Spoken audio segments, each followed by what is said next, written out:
There'll be food and drink and ghosts, and perhaps even a few murders.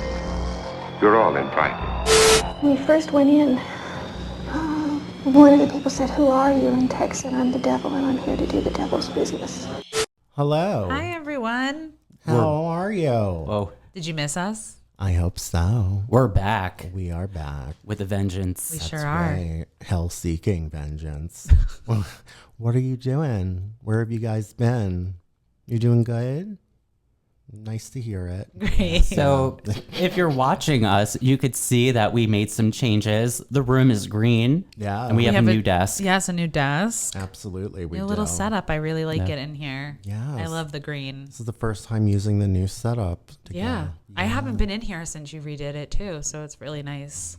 We have a carpet. We do. Yes. Dog peed on it Yeah. this morning. Yeah. That's really very, Jed's very, like, very nice. You know what though? My dog pees on the rug all the time. And like, Yeah. it happens. Yeah, you know, it's just you wait until it gets to a point where you're like, now we got to throw it out. Now I gotta throw it out and get a new yeah, one. exactly. It's just what you It's gotta fine. do. That's right. You just keep it economical. You make sure you don't spend too much, so when you throw it away, you don't feel as bad. Exactly. You know?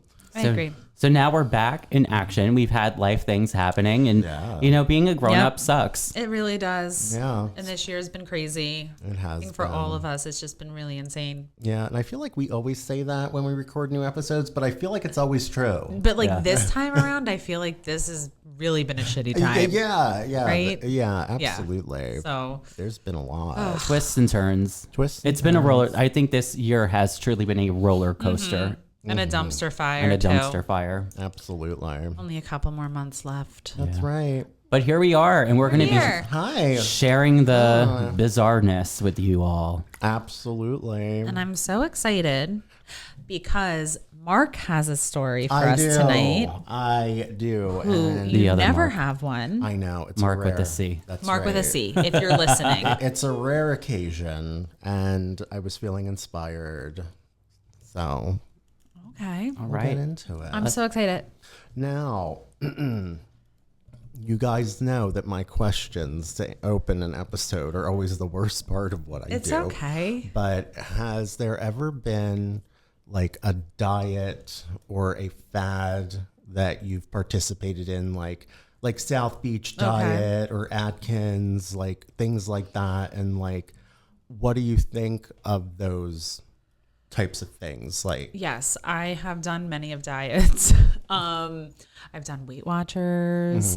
I've done the Whole 30, which actually I do like Whole 30. that one seems the most culty. It But- really, and you know what? It's not, because literally all you're doing is eating whole foods. So like you're cutting out like carbohydrates, sugar, alcohol, caffeine, dairy, and you're literally eating like fruits, vegetables, protein. Yeah. And it's very filling. Yeah, I mean, it sounds it. And you're only able to do it for 30 days, and then you have to take a time to reset before you do it again. How much time do you know? I forget. It's so long. Yeah. But yes, I'm trying to think.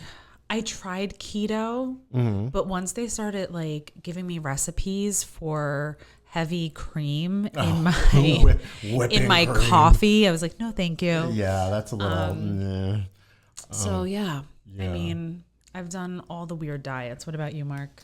I back in the I think the early 2000s, I did the Subway diet. Oh yeah. Oh, Jared from Subway. Yes, Oh, I that forgot pervert. about So that. Yeah. and it worked. I had a BLT sandwich. No, I didn't have a BLT. It was just a vegetable sandwich every single day at Subway, and simultaneously, I was doing the Taibo workout. Oh, Billy Blanks. Billy Blanks. Yeah. Oh my Yes. God, where is he? I had he's from New Jersey, Is he? apparently.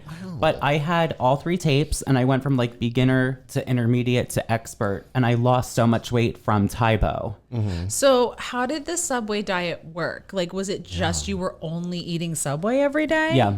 So what I would do, I started it. It was summer vacation, going from 8th grade into high school, and every day when my dad would get home from work, we would go to lunch and we would go to Subway. So I would get a very large foot long, and I would have half of it for lunch and then the other half for dinner, like every single day for an entire summer while doing Taibo. And anytime we would eat elsewhere, like if we went to a diner, I would just order a lettuce and tomato sandwich. Okay. So I just replicated the sandwich, but I lost a lot of weight, Yeah. like 100 pounds. Very interesting. Wow. At a young age, yeah. So I kind of have like a follow-up part 2 to this. So like, would you guys consider going to like a wellness retreat? Like something where they... So it depends. Mm-hmm. You know, you hear about these wellness retreats that are very culty. I am very much, you know, I'm in the yoga community. I teach yoga, so I do see a lot of different retreats being offered. I've never been on one just because I don't have the time. Yeah.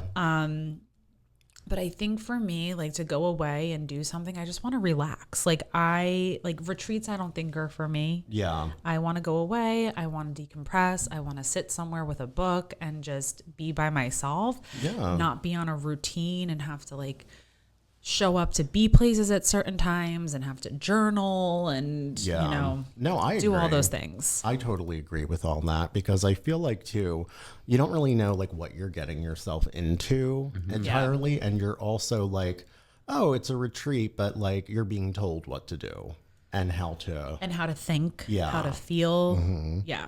So this is kind of along those lines. Ooh, are we going on a wellness retreat? We are going on a wellness retreat. Yay! I know. I can't wait. It's so And exciting. it's free too. We don't have to pay for it. No payment required. Love it. You just get to hear all about it.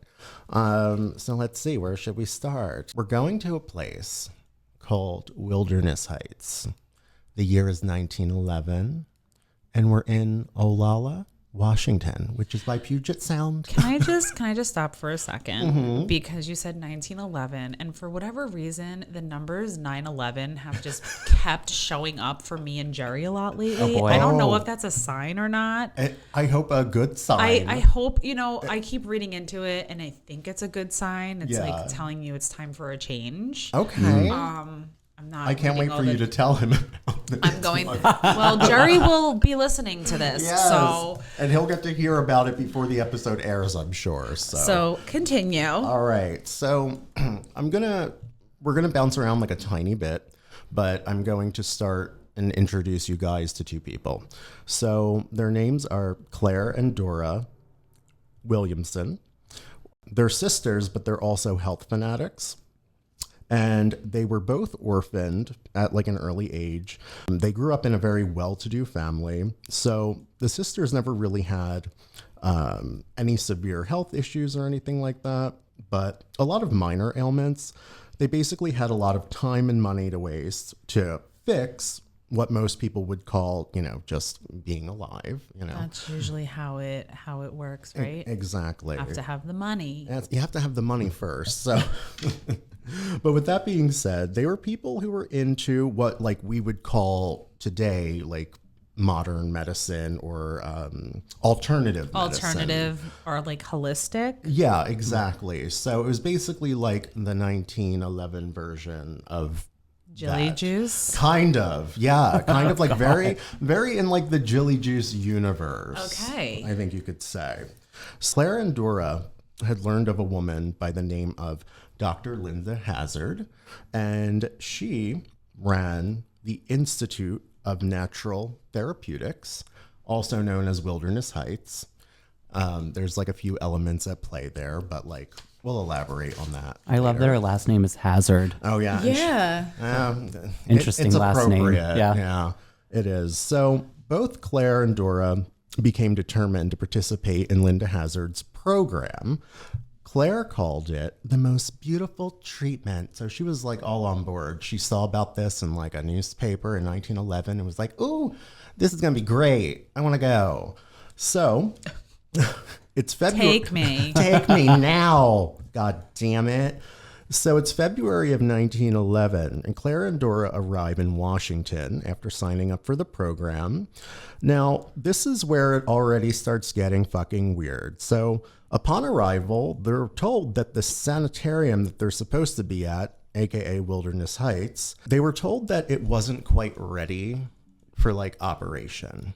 Like, oh, it's here, but like you can't. So wait, they showed up for this retreat thinking they were going on the retreat, but was told it wasn't ready. Exactly. So like the facility, like Wilderness Heights, which has a few different names, but that's the one that everybody refers to it as, really.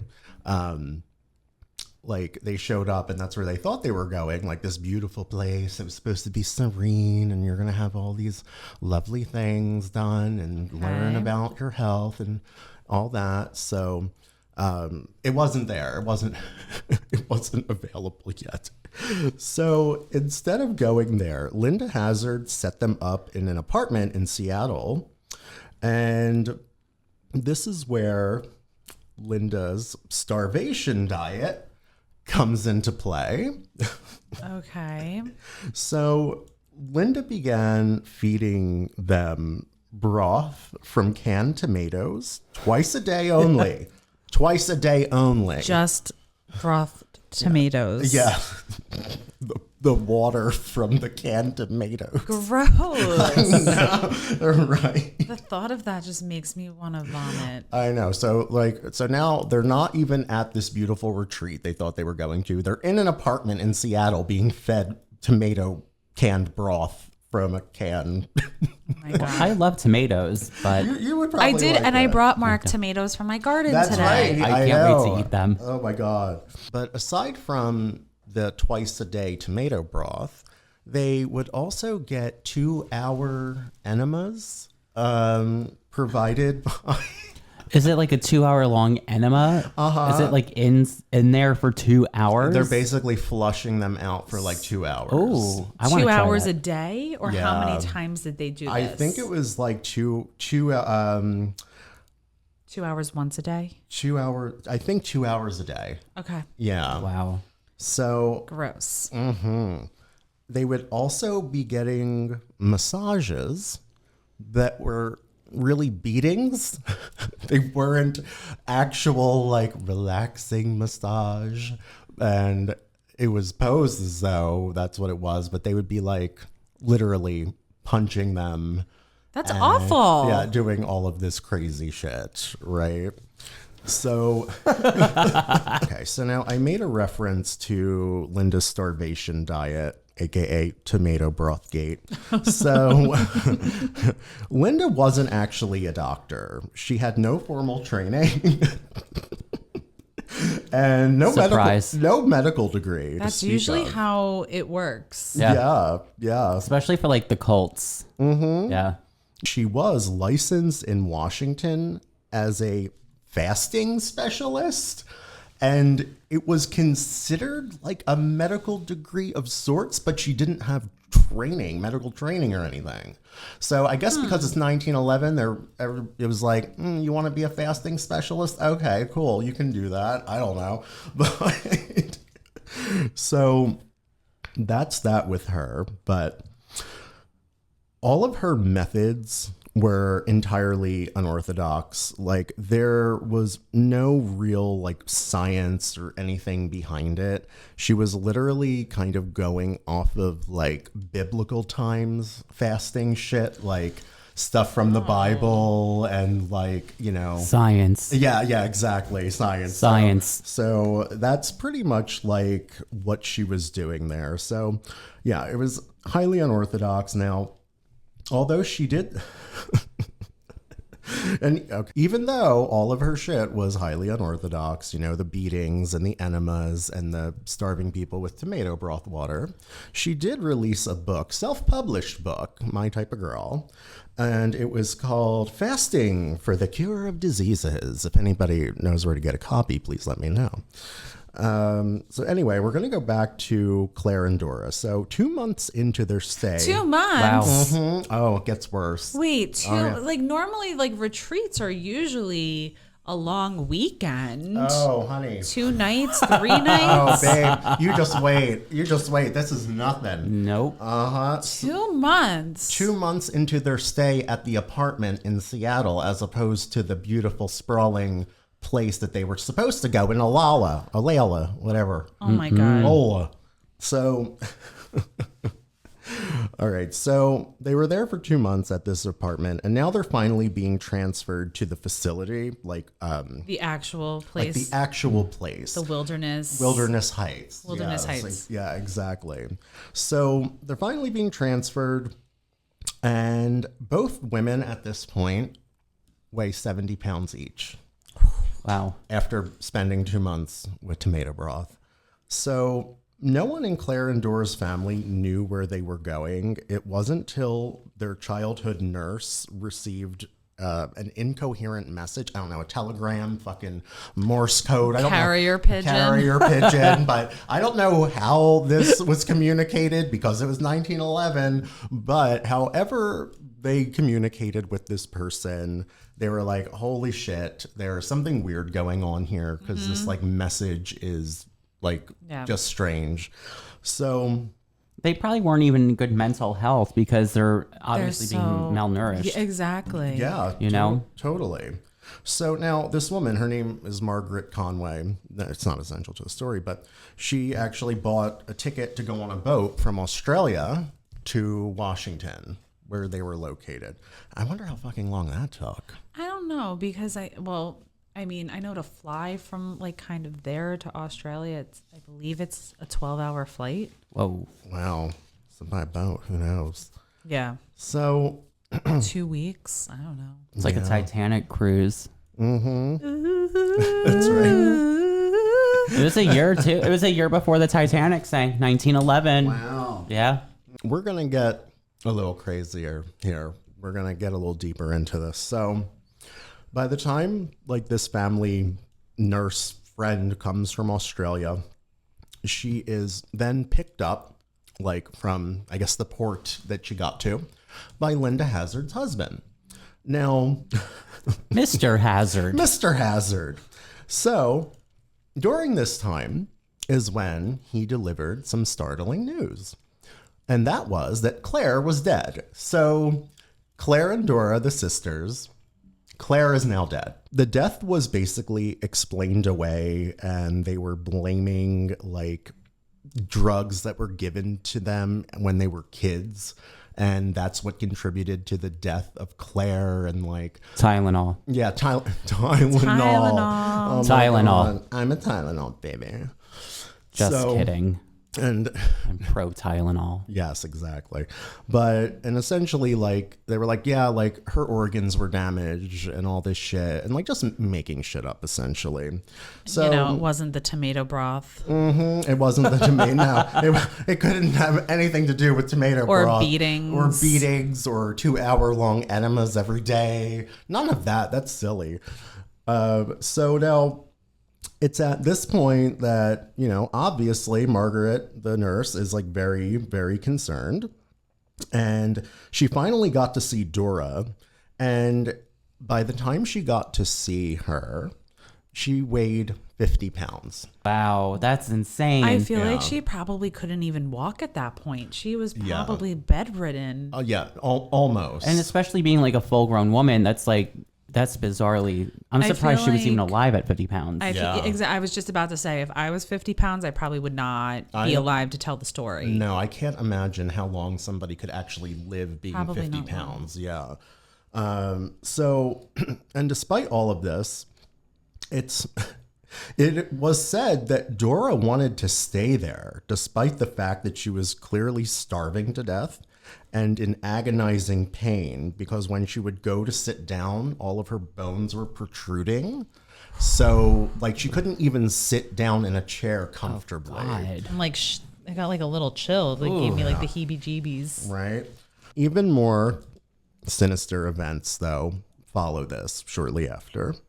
So it had come to light that Linda Hazard had been appointed the executor of Claire's pretty large fortune. Aside from that, though, she was also appointed the legal guardian for Dora, and Dora had also signed over her power of attorney to Linda Hazard's husband.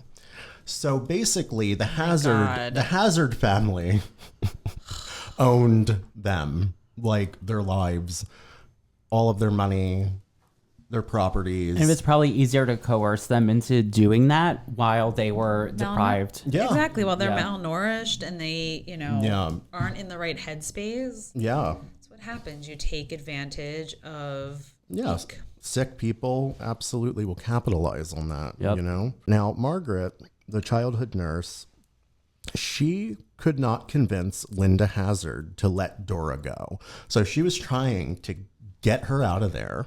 And Linda was like, nope.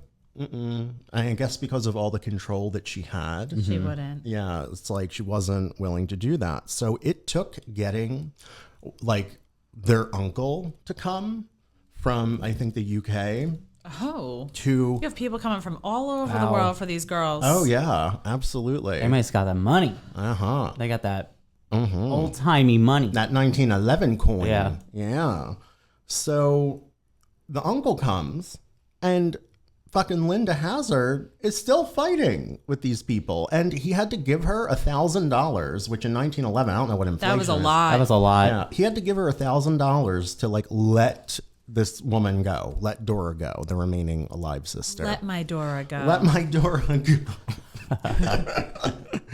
Oh my God. So now let's circle back a little bit.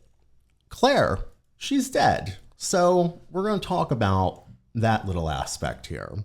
So it took getting involvement from the British Vice Council before anything would be done regarding Claire's death. So it soon came out that Linda Hazard was also connected to many deaths of many wealthy people.